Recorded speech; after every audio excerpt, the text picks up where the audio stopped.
Do you like environmental records? Crickets chirping, water rushing. Supposed to make you horny, just make me want to go to the bathroom. Yo, and that's what it is. Yo, this your boy P. Ross back in the building with another video. And today we're going to be discussing the track Movie Star.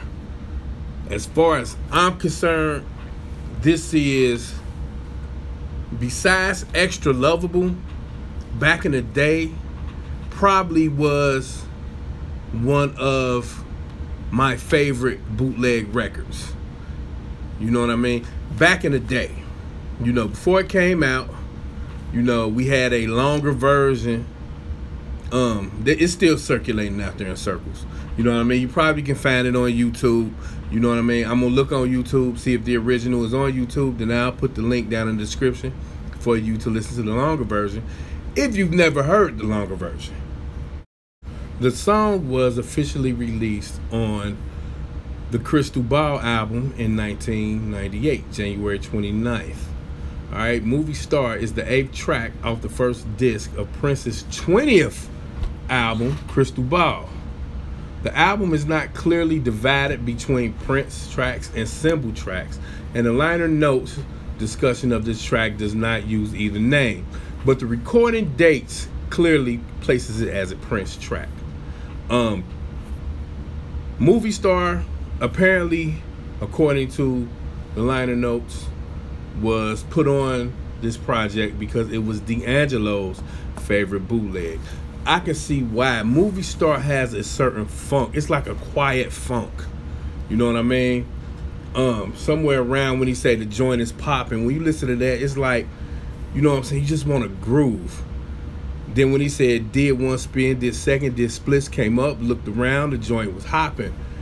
You know what I'm saying? Like, right then and there, the tone of that song just busts ass. It busts your head. You understand what I'm saying?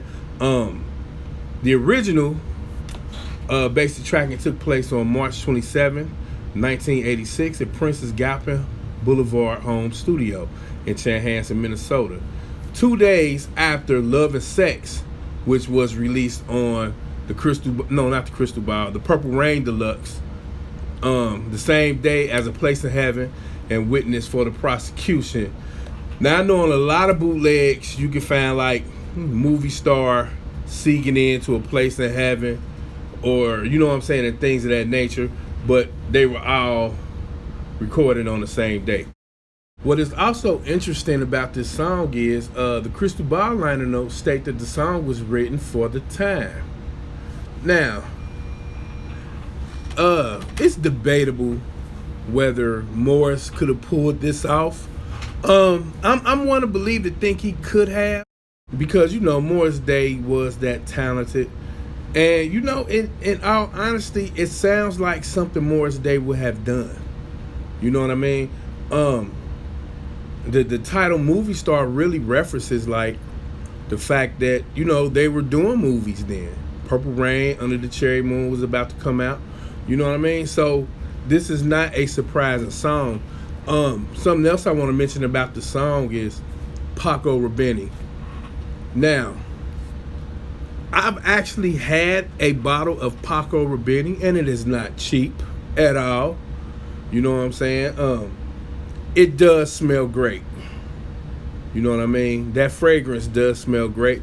But I bought one years ago. I would not dare buy Paco Rabanne today. You know what I'm saying? I'm more of a Jimmy Choo man kind of guy now. You know what I mean? So, but Paco Rabanne smells great. You know what I mean? So, just to throw that out there.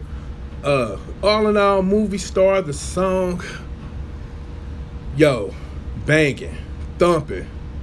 You know what I mean? One of my favorite tracks, and I'm so happy to have got this officially released on the Crystal Ball album.